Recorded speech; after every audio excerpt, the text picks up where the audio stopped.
Hi guys, welcome back. और जिन लोगों का अपने लोको पायलट में सिलेक्शन हुआ है उनको वेरी वेरी कॉन्ग्रेचुलेसन, बधाई हो।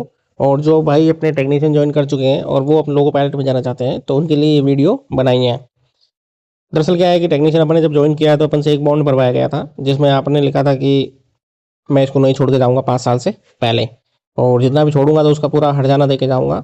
जितनी भी अपन को सैलरी मिली है 6 महीने की और उसका पेमेंट। अब चाहे आप 6 महीने में छोड़ो या फिर आप 2 साल में छोड़ो या फिर 3 साल, 4 साल, 5 साल तक। ठीक है, 5 साल तक अगर छोड़ोगे तो भी 6 महीने की सैलरी और उसकी ब्याज देना होगा। अगर आप 3 महीने छोड़ोगे तो 3 महीने की सैलरी और ब्याज देना होगा। ओके। तो अब जो लड़के हैं ट्रेनिंग में ही हैं अभी तो, और लोको पायलट का रिजल्ट भी आ चुका है फटाफट सबका। तो जो भी ज्वाइनिंग करना चाहते हो तो उनके लिए एक बेनिफिट की चीज़ है कि आप एक एनओसी बनवा लो अपने विभाग से, जो अभी टेक्नीशियन में ही है। और लोको पायलट में तो आप जाके बोल सको कि मैं 1 महीने बाद ज्वाइन करूँगा, मुझे एक्सटेंशन चाहिए, या मुझे 2 महीने बाद ज्वाइन करूँगा। तब तक आप अपना यहाँ पर टेक्नीशियन में रिजाइन करवा सकते हो। तो देखो, सबसे पहले आप अपने विभाग को, जहाँ भी आप टेक्नीशियन हो ज्वाइन कर रखी है आपने, वर्कशॉप में हो या ओपन में हो या कहीं भी हो, एक एनओसी लिखो। मतलब कि एक एप्लीकेशन लिखो कि सर मुझे ये है, और मैंने वही चीज़ है। देखो ये एप्लीकेशन भी इसने क्या है, दरअसल फाइनल रेजिग्नेशन के लिए लिखी है कि मेरे को अब छोड़ के ही जाना है। जो चीज़ इसमें है वही आप लिख देना, भले ही लिखना आपको भी वही है, विद्युत मंडल इंजीनियर जो भी है आपके। ठीक है, ये तो टीआरएस के लिए है। अगर आपको नहीं है पता किसको लिखनी है तो आप सीधा लिख दो डीआरएम, कार्मिक अधिकारी। और अपने विभाग से एक एनओसी ले लो, लिख दो उसमें कि मैं ये हूँ, प्रशिक्षु में ही हूँ अभी, और मेरा चयन लोक पायलट में हो चुका है, जिसको मैंने उत्तीर्ण कर चुका हूँ, ज्वाइनिंग करने से पहले ही उत्तीर्ण कर चुका हूँ। और जो सीबीटी है उसका डॉक्यूमेंट्स लगा दो, आधार का वो एडमिट कार्ड लगा दो उसमें, जिससे आपको डेट प्रूफ हो जाती है कि हाँ ज्वाइनिंग से पहले ही बंदे ने क्लियर कर चुका है। और एनओसी, उससे क्या है, एनओसी मिलने में कोई दिक्कत नहीं होगी और एनओसी आपको मिल जाएगी। अदरवाइज मैटर ये है कि लेवल 2 और लेवल 2 ही टेक्नीशियन, लेवल 2 ही लोक पायलट, सेम पद पे देने से एनओसी नहीं देते हैं ये लोग। ठीक है, और एनओसी नहीं मिलती है सेम पद पे। आप उच्च पद पे अगर एनओसी लेते हो तो मिल जाती है, लेकिन ये आपने क्या है, ज्वाइनिंग से पहले का है, तो ज्वाइनिंग से पहले को एनओसी दे दी जाएगी।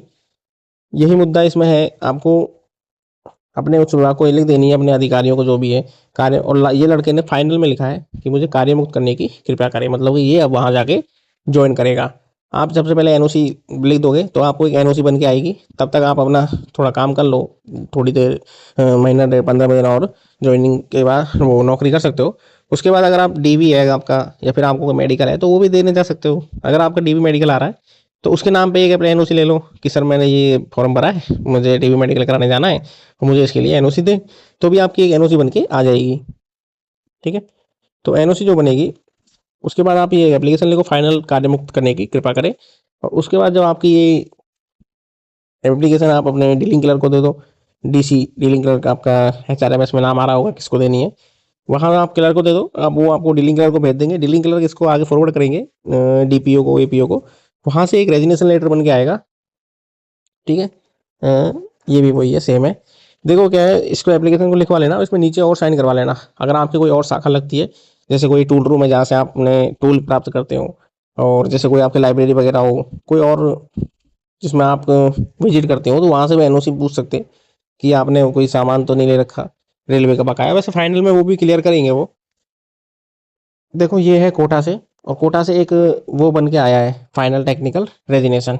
टेक्निकल रेजिग्नेशन ऐसे बन के आता है, देख लो ये कागज़, इसमें लिखा हुआ है कि लेवल 2 के पद पर तकनीकी जांच पत्र को तुरंत प्रभाव से स्वीकृत किया जाता है। मतलब एक्सेप्ट कर लिया आपका टेक्निकल रिजाइन। 16/12 का रिजाइन एक्सेप्ट है। और ये इस लड़के ने दिनांक 11/12 को ये एप्लीकेशन दी थी। ओके, उसके बाद आपको इसके नीचे आपका नाम पता सब कुछ लिखा आएगा, आपका जो भी नाम है, फादर नेम है, इलेक्ट्रिकल है। ठीक है, ये है टेक्नीशियन ही ट्रेनिंग में ही था, देखो लड़का 6 महीने में अभी। ठीक है, और आपका जो भी डाटा यहाँ आ जाएगा, और ये लिख रहा है टेक्निकल रेजिग्नेशन कब किया, 16/12 को। उसके बाद एक चीज़ है कि कर्मचारी को कार्यमुक्त करने से पूर्व सुनिश्चित कर लें कि कोई रेलवे राशि का भुगतान बकाया न हो। अब मैं ये बता दूं कि मुद्दा ये था कि आपने क्या है, पहले से ही एग्जाम क्लियर कर रखी थी, और लेवल 2 ही टेक्नीशियन हुआ, लेवल 2 ही लोको पायलट हुआ। तो इसमें क्या है, इन्होंने भुगतान नहीं लिया है कोई। स्टेपनी जो आपकी पेमेंट थी और उसका इंटरेस्ट था वो कुछ नहीं लिया है, आपको वैसे की वैसे भेज दिया है। और इन्होंने ये भी कहा था, मेरी क्या है, साथ में लड़के आए थे तो उनसे बात हुई थी, तो उन्होंने मेरे को बताया कि हमसे ऐसे कहा कि आप रेलवे टू रेलवे ही जा रहे हो तो आपका बॉन्ड ट्रांसफ़र कर देंगे, या फिर आपको वहाँ नया बॉन्ड भर दोगे, आप रेलवे टू रेलवे जा रहे हो इस तरह से, तो आपको भुगतान करने की ज़रूरत नहीं है, ऐसा कहा था। और मेरे को लगता है कि आपका जो ऑलरेडी आप एनओसी मतलब एग्ज़ाम दे के आए थे, तो इसलिए आपको एनओसी बन गई लेवल टू पे, और एनओसी बनने के बाद आपको इसका भुगतान नहीं करना पड़ा। भविष्य में आप 5 साल तक ये बॉन्ड रहता है, और 5 साल तक का ये है कि आप जब एनओसी बनवा लेते हो 5 साल के पहले कोई एग्ज़ाम देते हो, अगर 5 साल से पहले कोई एग्ज़ाम देते हो तो उसमें आप एनओसी बनवा लो। एनओसी बनवा ले हो तो एनओसी क्या है, उच्च लेवल की बनेगी। लेवल 2 पे हो तो 3 4 5 6 की ही एनओसी बनेगी, और एनओसी अगर आपकी बन जाएगी तो आपको पेमेंट भुगतान नहीं करना होगा। बस इसको आप अपने सेक्शन अपने डिविजनल में क्रॉस चेक कर लेना जो मैंने कहा है। ओके, ओ ठीक है, इन लड़कों ने तो नहीं दिया है कोई भी पेमेंट और अपने ज्वाइन कर लिए। अगर आपको कोई भी चीज़ पूछनी हो तो नीचे कमेंट कर दीजिए, और जिन्होंने भी कमेंट्स किया था उनको सॉल्यूशन मिल गया होगा। तो thank you and visit again, bye.